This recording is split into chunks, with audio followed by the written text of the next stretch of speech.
Hi friends, welcome back. I am Sunil Desai and you are at Galaxy Online Learning. So we were studying history, and the chapter was print culture and the modern world. Now in the second lecture on the same chapter we are going to study the print revolution and its impact on the society. Okay?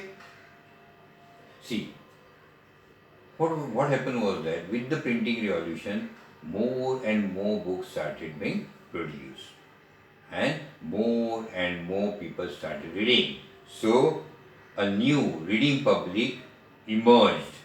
Okay, printing, because of printing, the cost of the books reduced. Because why it reduced? Because the time and labor for producing books came down. Previously, books were handwritten, so it used to take more time, much of labor was involved.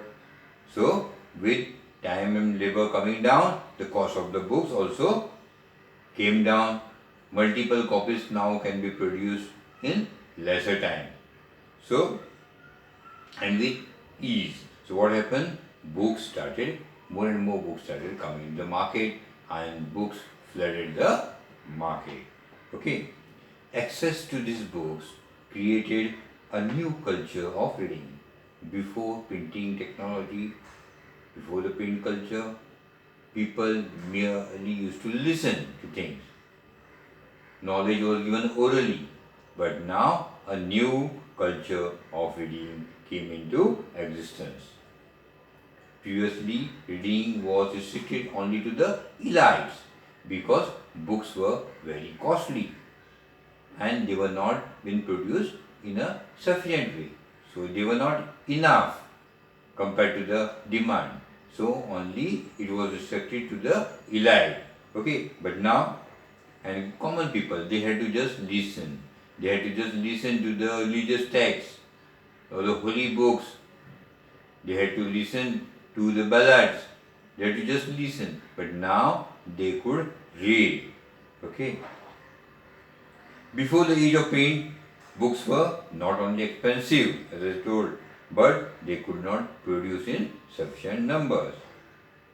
So people had to just listen. So now what happened was that because of the number of books increasing in the market, these people, this public, which was just a hearing public, they used to just hearing public, now became a reading public.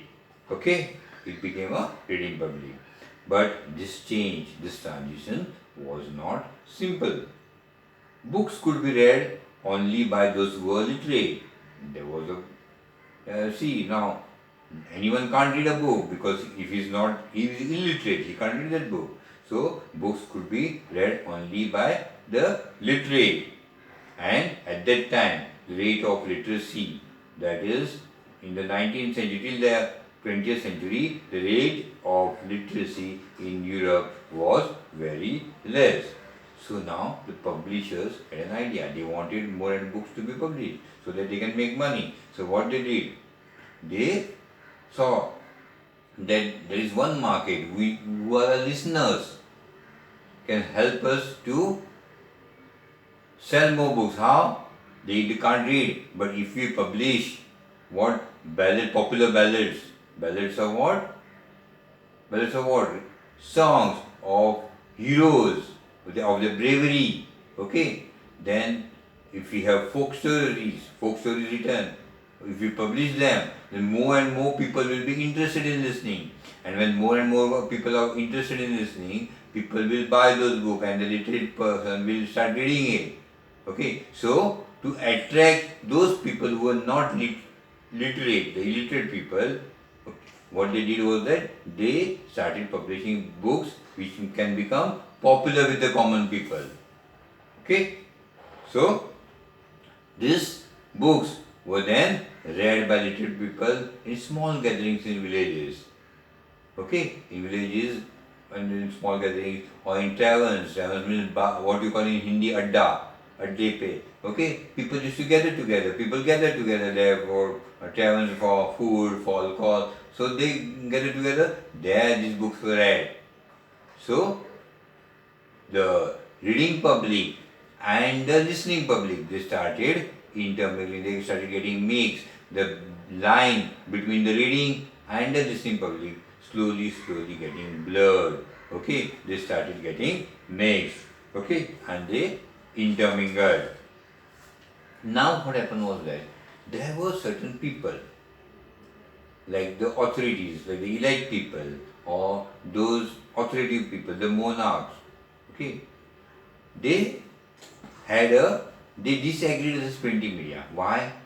Because of the print media, if someone who didn't agree with the established rules or established authorities, he used to write about his own ideas and then he used to get it printed, and this printed his idea used to be distributed among the common people. So now the common people, started thinking in a different way, in a different angle. Previously, they had not read books, they had not read the Bible, or they had not read any books. So what these authoritative people used to say, they had to listen and they had to agree. But now there were certain literate people who disagreed what the authoritative people said, and they started printing their views, their ideas, their opinions, and this started getting circulated. Now, these authoritative people, they got worried.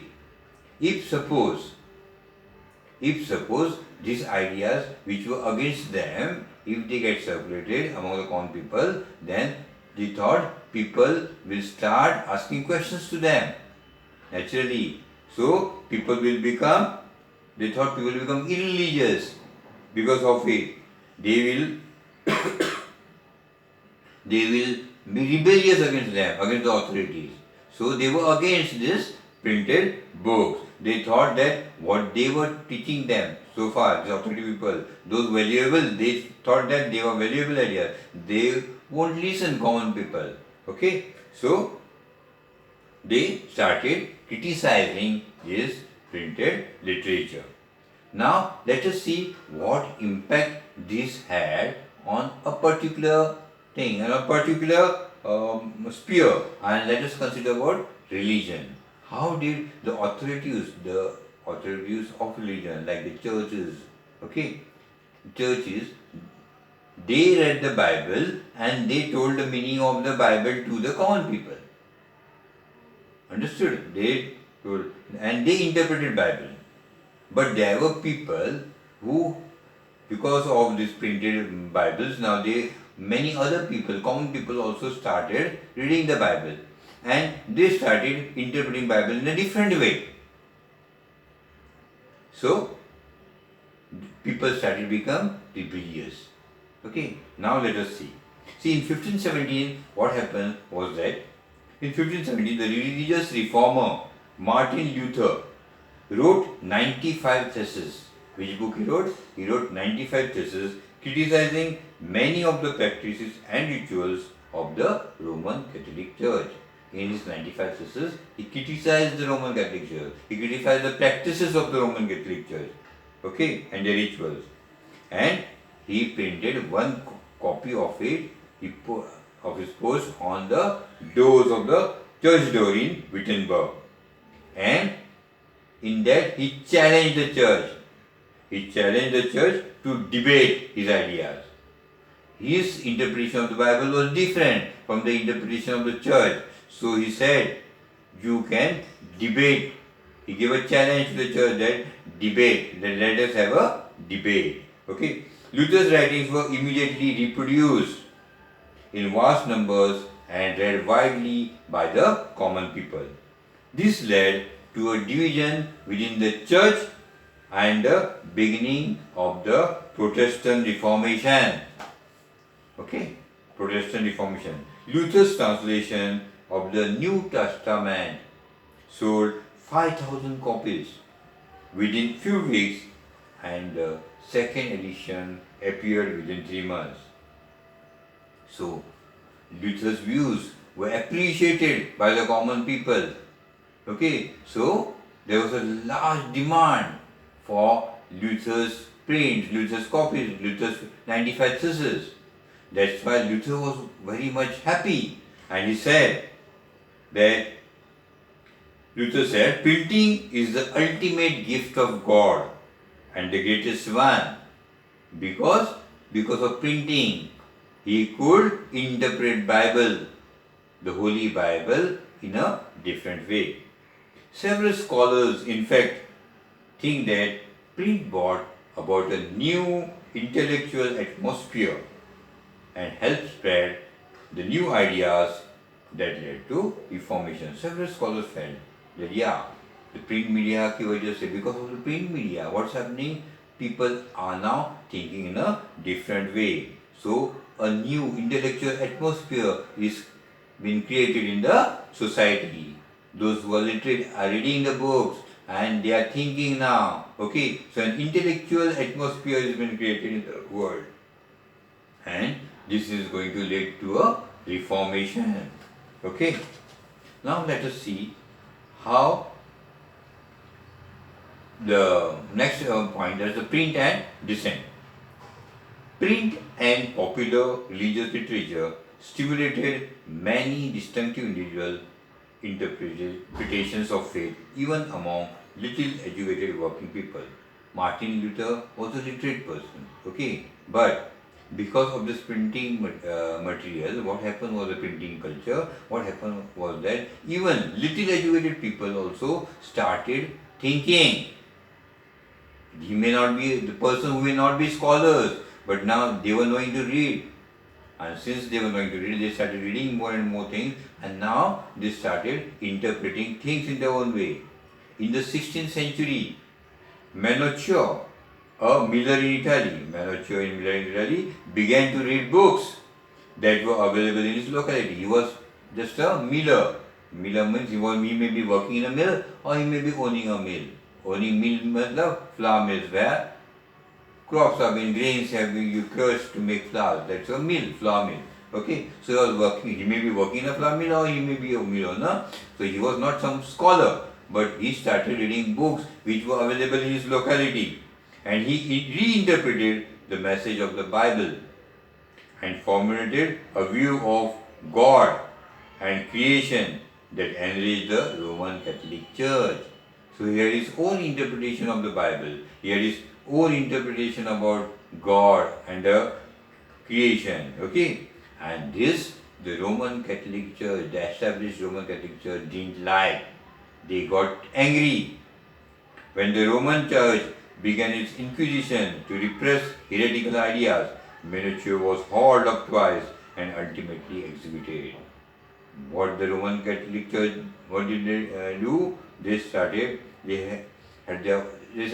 inquiring, investigating Menuccio, and they started repressing heretical ideas. Heretical ideas means beliefs which were not followed.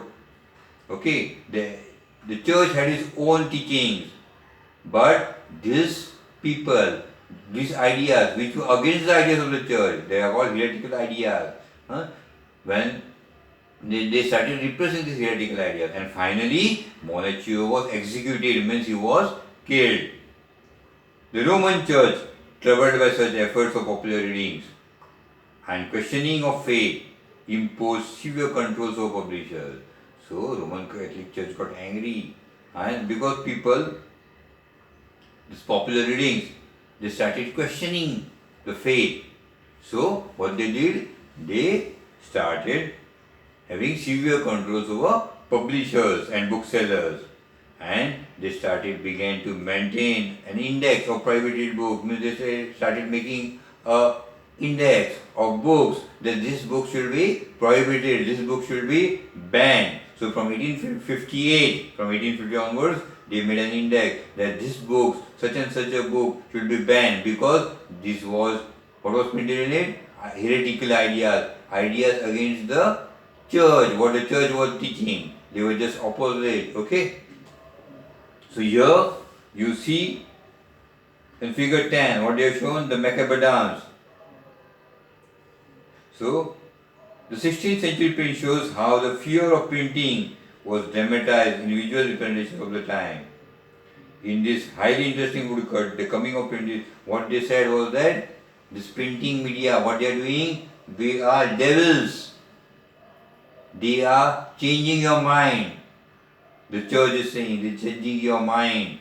Don't read these books. Why?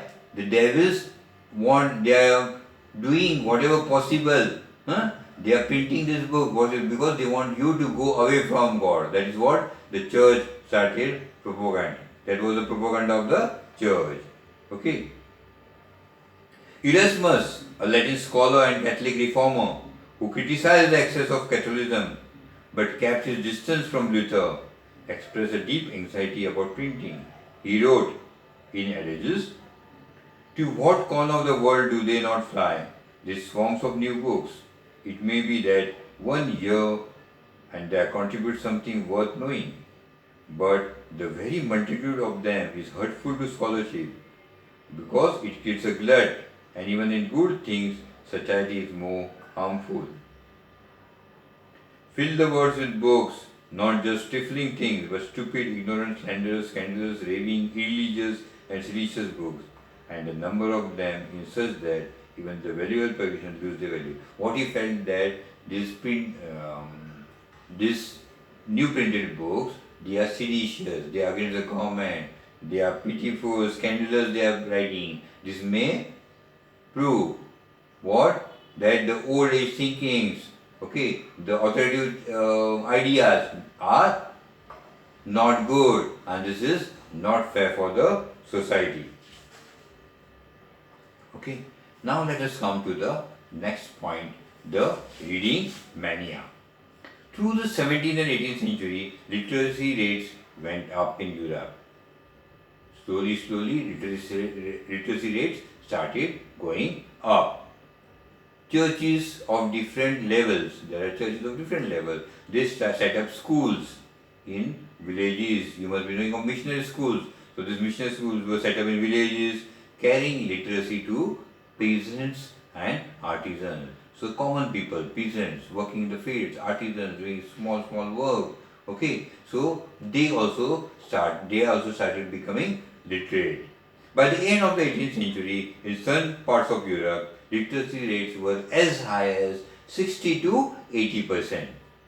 As literacy and schools spread in European countries, there was a virtual reading mania. So as more and more people getting literate, more and more people started reading, and as more and more people started reading, everyone started becoming more, what you can say, more smarter. Okay,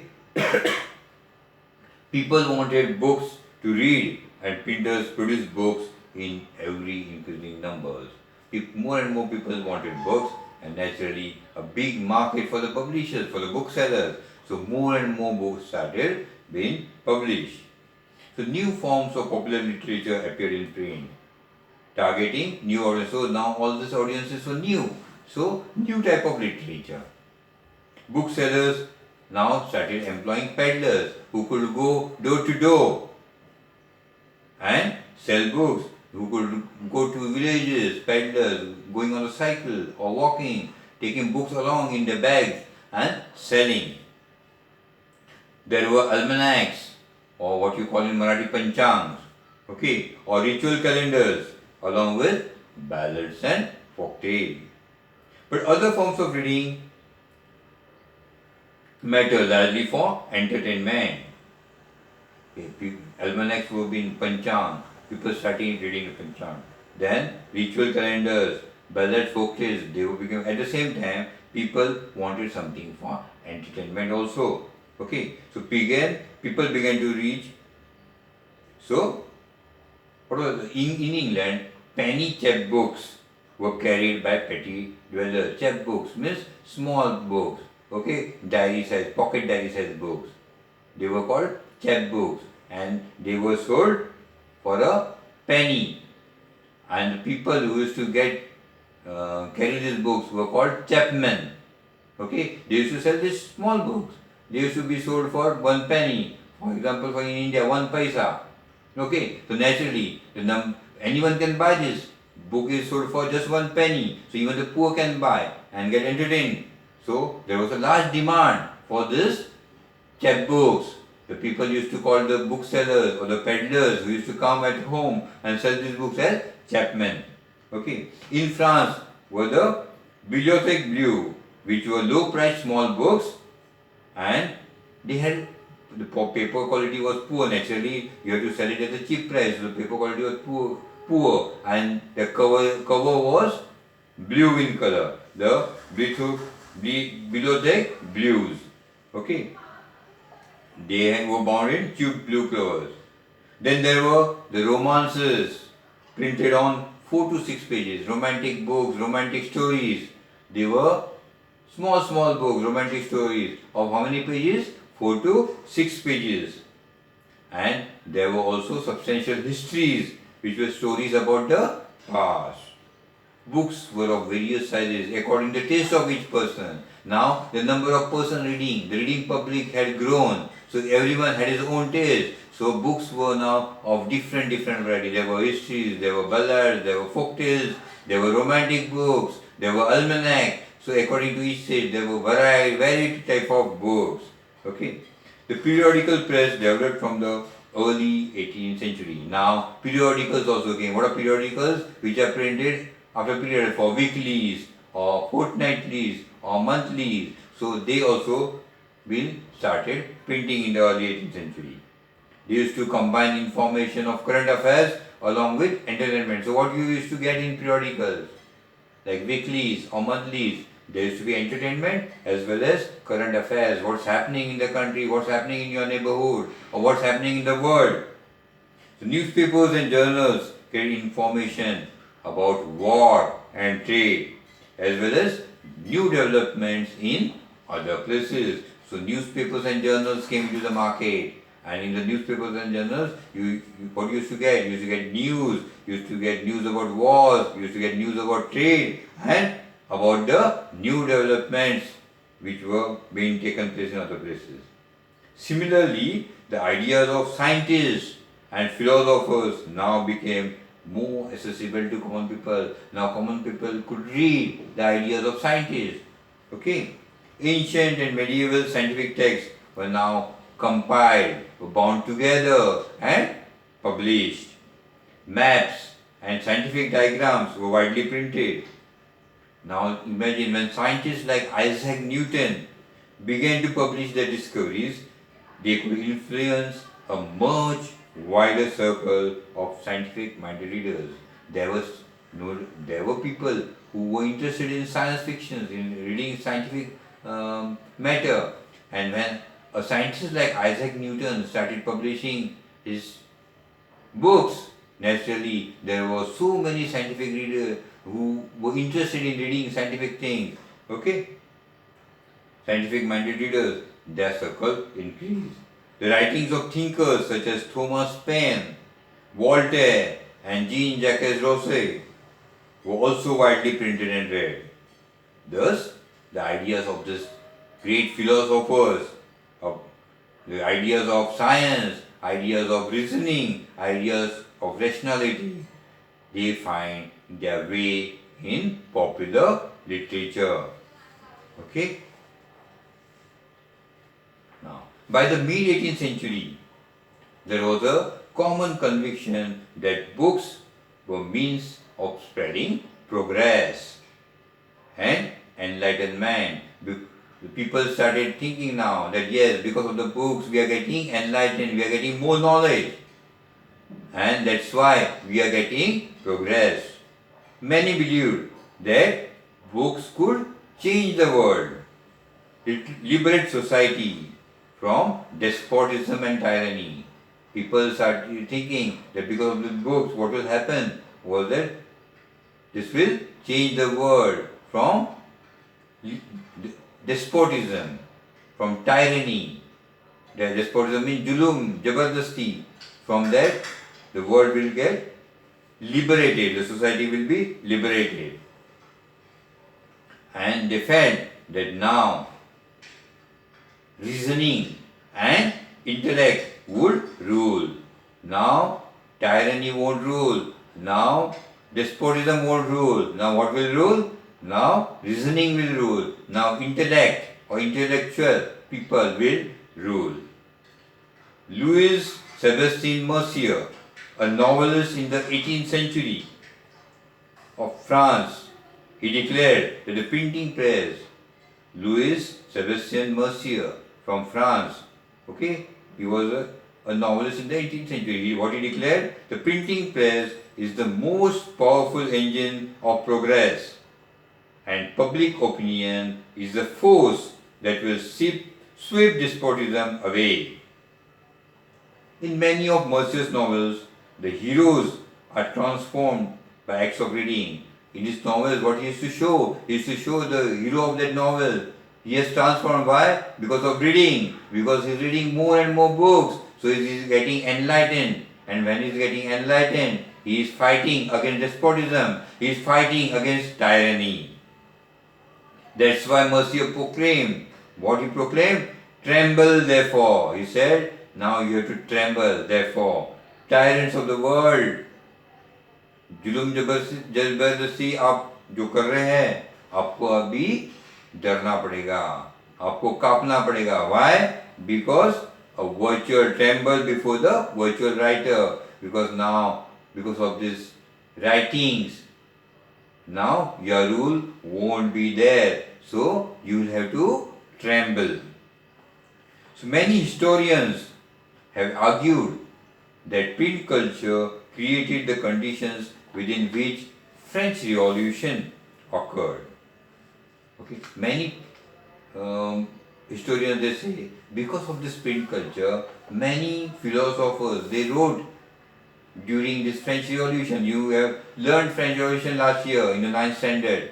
Okay, then you saw many philosophers, Voltaire, Rousseau, because of their thinking, people started thinking in a different way. Because of their writings, people started thinking in a different way.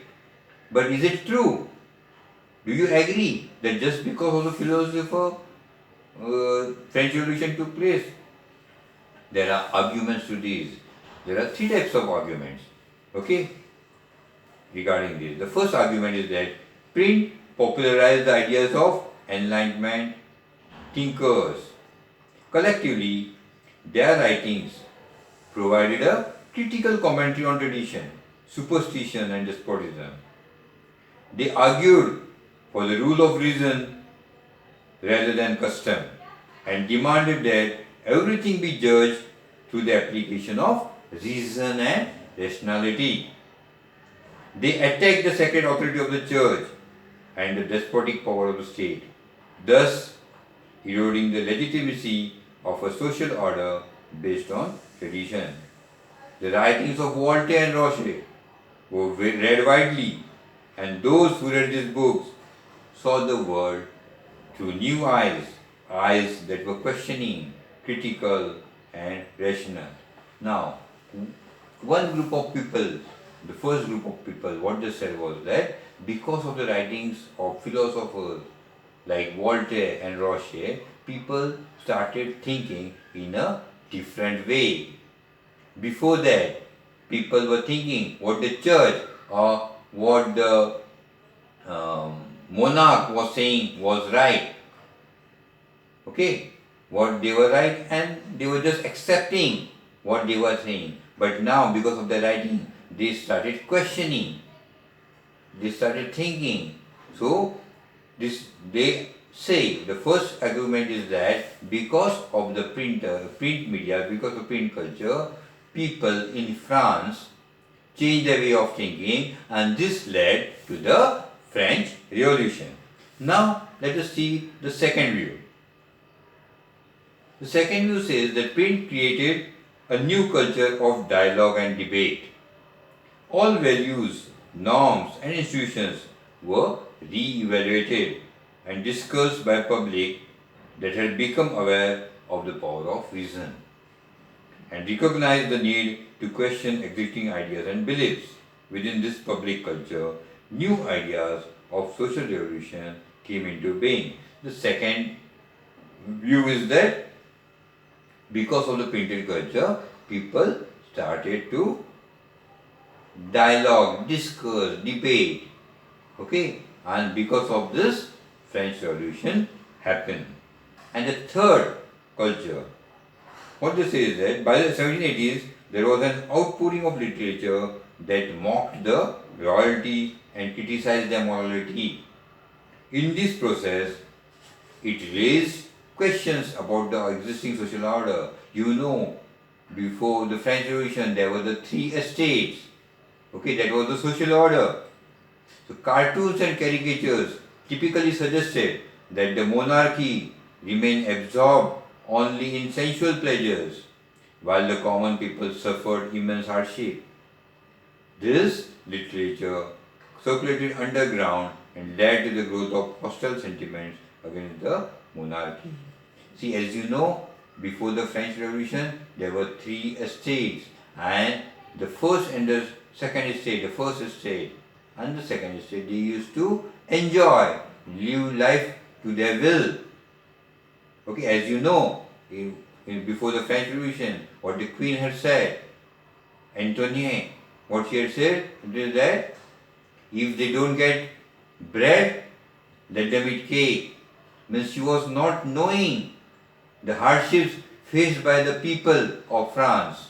Okay, so the people of France were taking a lot of hardships at that time, but these people, elite people, okay, those in the first estate, they were enjoying. So their cartoons, in cartoons and caricatures, this was shown. A cartoon is being shown on your page 164, just below what I read just now. Okay, there you see, in the first half of the cartoon, what you see? The elite groups.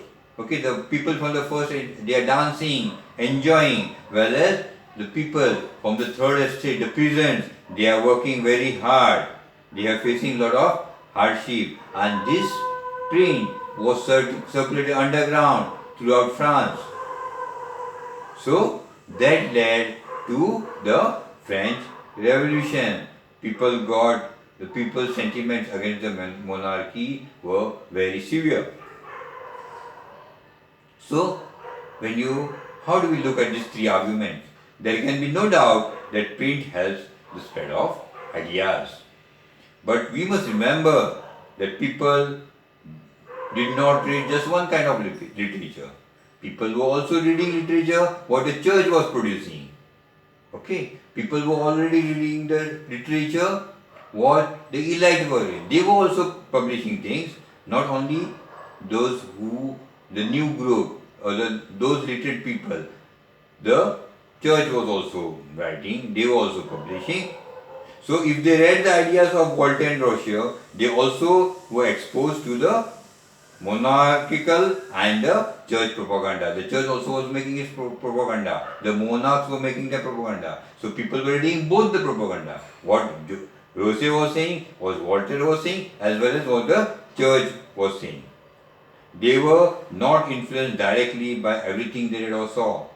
They accepted some ideas and rejected others. It was for the people to decide what to accept and what to reject. They interpreted things in their own way. So, print did not directly shape their minds, but it did open the possibility of thinking differently, and this is very, very important. People started thinking in a different way. They started thinking both, they could see now the pros as well as the cons, the good as well as the bad. So print helped people to think differently. And with this, I end this lecture. Okay, and we'll meet for the second. How did the print affected the 19th century? What development took place in the 19th century because of print? That's what we are going to see in our next lecture. Till then, goodbye.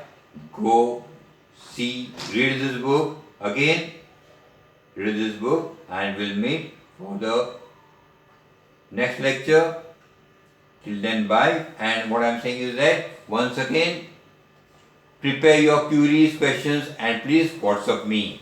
Okay, so that I can solve your queries. Thank you.